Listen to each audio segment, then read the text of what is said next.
Berbagai peristiwa unik, menarik hingga tragedi terjadi selama sepekan ini. Rangkaian peristiwa tersebut kami rangkum dalam segmen On This Week malam ini.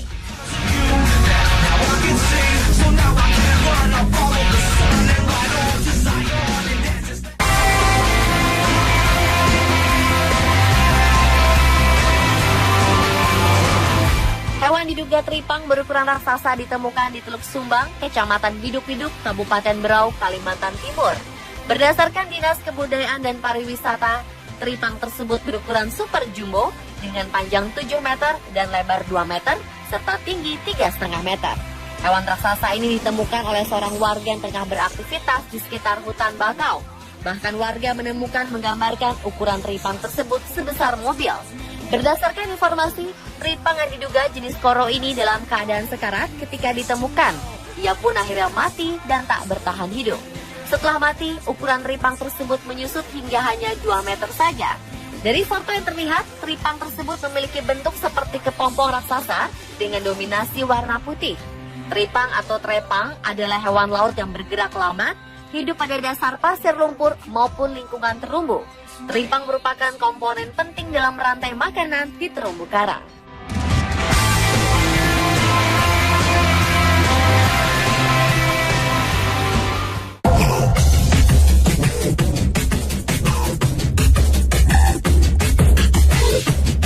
Situasi politik Mesir yang tengah bergejolak membuat jurnalis atau wartawan tak memiliki waktu istirahat.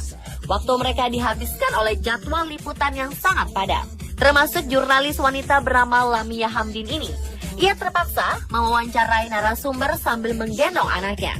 Tampaknya ia tak punya pilihan lain selain membawa sang putra yang berusia 2 tahun ke tempat kerja ketimbang menitipkannya di tempat penitipan anak.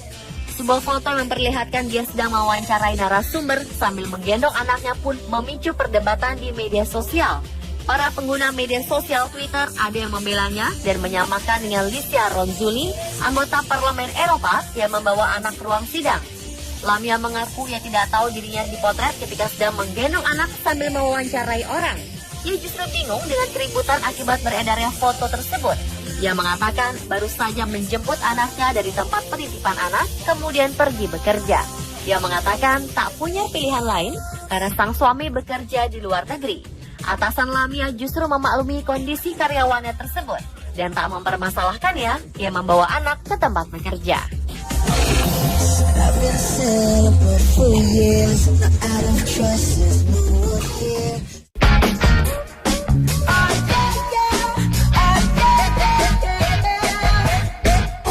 Penemuan tak biasa dilaporkan seorang guru biologi bernama Karstein Erstad di Norwegia. Ia mengaku menemukan kumpulan cacing di atas gundukan salju yang awalnya dikira sudah mati, namun ternyata tidak. Hewan melata itu masih menggeliat-geliat.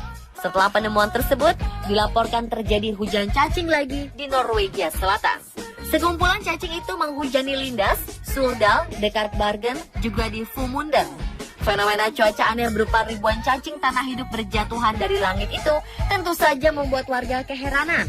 Namun ternyata fenomena serupa pernah terjadi juga di Norwegia pada tahun 1920-an. Kejadian yang sama juga pernah terjadi di negara lain. Pada tahun 2011, sekelompok siswa yang sedang bermain sepak bola di Glacials Academy Skotlandia heran bukan kepalang sebab cacing-cacing berjatuhan ke tubuh mereka. Bukan hanya cacing yang secara misterius turun dari langit, beberapa insiden hujan binatang terjadi setelah tornado dan badai. Para ilmuwan menduga makhluk itu tersedot pusaran angin kuat lalu terbawa di dalamnya dan berjatuhan saat kekuatan cuaca buruk melemah.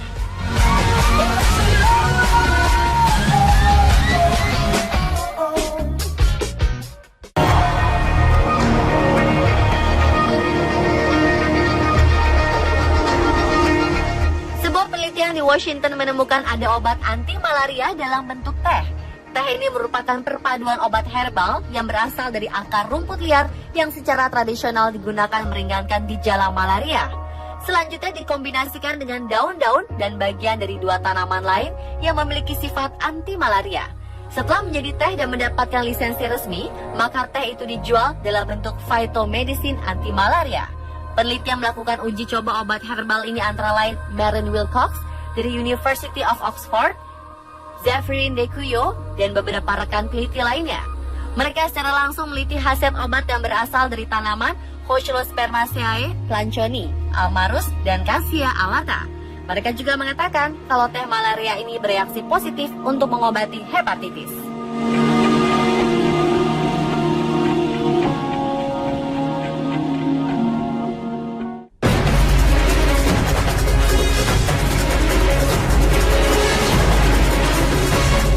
Ratusan ikan mati mengambang mati di Laguna Rodrigo de Freitas, Rio de Janeiro, Brazil 13 April lalu. Sekitar 500 kg ikan dilaporkan mati sejak pekan lalu setelah air dingin bercampur ke laguna. Perubahan suhu air yang ekstrim mungkin membuat para ikan ini tak bisa bertahan hidup.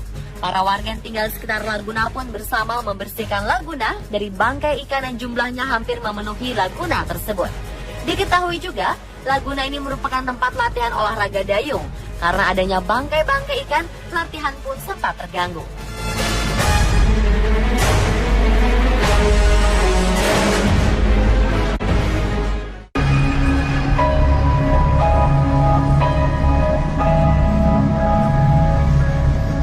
Sudan namanya. Selama 24 jam selalu didampingi 3-4 tentara bersenapan laras panjang di Kenya. Sudan bukan presiden, milioner, ataupun pemimpin teroris. Sudan adalah badak putih berusia 40 tahun. Yang membuatnya dikawal begitu ketat adalah Sudan kini menjadi satu-satunya badak putih jantan yang tersisa di dunia. Bila sudah mati, badak putih dipastikan punah. Badak ini mendapatkan perlindungan 24 jam karena dikhawatirkan menjadi incaran pemburu liar. Sudan masih memiliki 2 ekor badak putih betina yang berada di pusat konservasi badak di Oipeteja, Kenya. Tempat ini pun menjadi satu-satunya harapan agar badak putih bisa lestari. Bukan hanya pengawal, Sudan juga dilindungi dengan radio pemancar. Cula Sudan terpaksa diambil demi mengurangi minat pemburu liar untuk membunuhnya. Cula dari badak jenis ini dikabarkan harga yang mencapai 900 juta per kilogram. Tahun 1960 tercatat masih ada 2.000 badak putih di dunia. Bandingkan kondisi tersebut pada tahun 1984, di mana jumlahnya tinggal 15 ekor saja.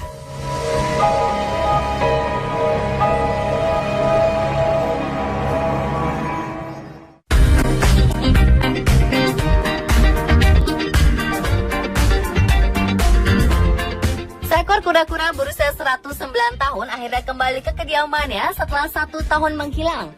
Sang pemilik, Wendy Stokes, sebenarnya sudah putus harapan bisa kembali menemukan Toby, kura-kura peliharaannya itu.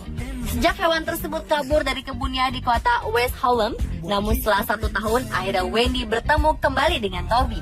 Ternyata Toby kabur karena Wendy lupa menutup pintu pagar kebunnya, dan ia pun berjalan menuju jalan raya. Beruntung, seorang pengemudi melihat Toby dan menyelamatkannya. Dia lalu membawa Toby ke sebuah pusat penyelamatan hewan, dan 6 bulan kemudian, tempat itu memberikan Toby ke pasangan suami istri di kota Margate yang hanya berjarak 35 km dari kediaman Wendy. Keluarga baru Toby melihat tulisan Stokes yang terlihat di atas tempurung kura-kura tersebut dan kemudian berusaha mencari pemilik Toby. Dengan sabar, pemilik baru Toby menelepon semua orang bernama keluarga Stokes di sekitar kawasan Kent, Inggris, sebelum akhirnya menemukan Wendy.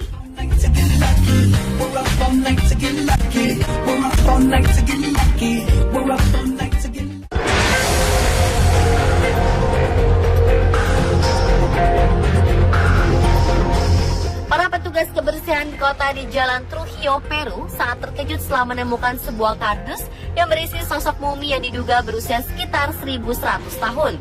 Mumi itu ditemukan terbungkus kain dan ditaruh di dalam sebuah kotak kardus tak jauh dari sebuah lokasi penggalian arkeologi di kota yang terletak di barat laut Peru tersebut. Mumi itu diduga telah dicuri dari lokasi penggalian yang dikenal dengan nama Cancan yang merupakan ibu kota kuno Kekaisaran Chimo. Sebuah peradaban kuno yang muncul di pesisir Peru sekitar 1.100 tahun lalu. Petugas kebersihan menemukan mumi itu dini hari saat mereka sedang membersihkan jalan. Awalnya mereka mengira kotak tersebut berisi sampah, namun ketika dibuka, mereka pun terkejut melihat isinya. Mereka pun langsung menghubungi polisi. Kini mumi itu sudah dibawa ke Direktorat Kebudayaan Peru untuk diteliti.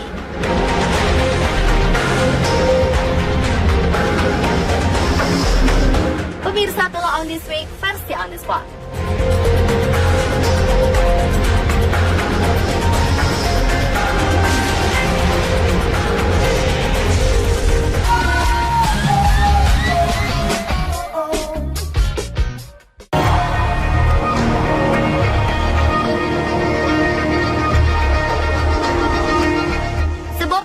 Washington menemukan ada obat anti malaria dalam bentuk teh.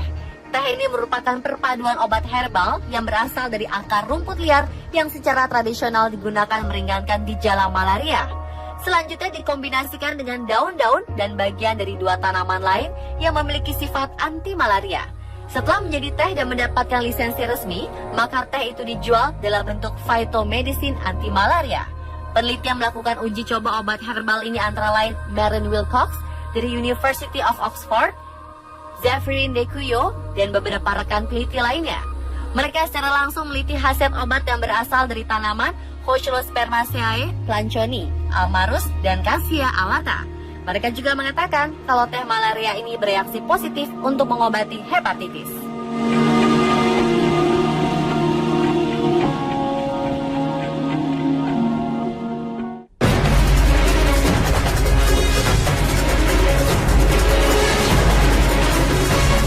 Ratusan ikan mati mengambang mati di Laguna Rodrigo de Freitas, Rio de Janeiro, Brazil 13 April lalu. Sekitar 500 kg ikan dilaporkan mati sejak pekan lalu setelah air dingin bercampur ke laguna. Perubahan suhu air dalam keadaan sekarat ketika ditemukan. Ia pun akhirnya mati dan tak bertahan hidup. Setelah mati, ukuran teripang tersebut menyusut hingga hanya 2 meter saja. Dari foto yang terlihat, teripang tersebut memiliki bentuk seperti kepompong raksasa dengan dominasi warna putih. Teripang atau trepang adalah hewan laut yang bergerak lambat, hidup pada dasar pasir lumpur maupun lingkungan terumbu. Teripang merupakan komponen penting dalam rantai makanan di terumbu karang.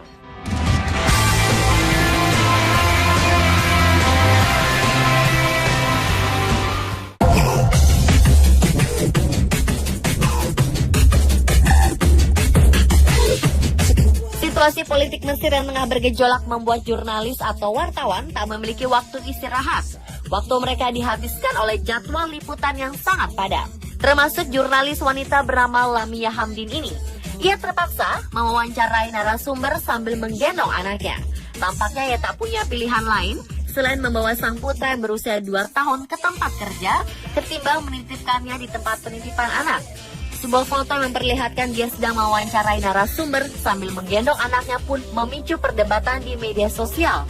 Para pengguna media sosial Twitter ada yang membelanya dan menyamakan dengan Licia Ronzulli, anggota Parlemen Eropa yang membawa anak ke ruang sidang.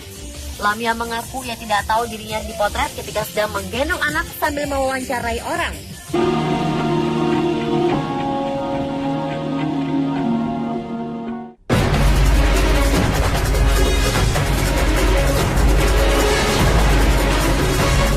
Ratusan ikan mati mengambang mati di Laguna Rodrigo de Freitas, Rio de Janeiro, Brazil 13 April lalu. Sekitar 500 kg ikan dilaporkan mati sejak pekan lalu setelah air dingin bercampur ke laguna. Perubahan suhu air yang ekstrim mungkin membuat para ikan ini tak bisa bertahan hidup. Para warga yang tinggal di sekitar laguna pun bersama membersihkan laguna dari bangkai ikan yang jumlahnya hampir memenuhi laguna tersebut. Diketahui juga, laguna ini merupakan tempat latihan olahraga dayung. Karena adanya bangkai-bangkai ikan, latihan pun sempat terganggu.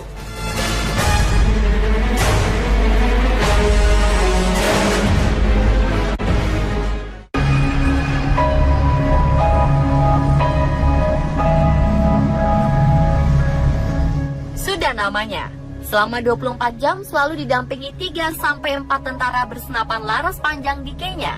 Sudan bukan presiden, milioner, ataupun pemimpin teroris. Sudan adalah badak putih berusia 40 tahun. Yang membuatnya dikawal begitu ketat adalah Sudan kini menjadi satu-satunya badak putih jantan yang tersisa di dunia. Bila sudah mati, badak putih dipastikan punah. Badak ini mendapatkan perlindungan 24 jam karena dikhawatirkan menjadi incaran pembunuh.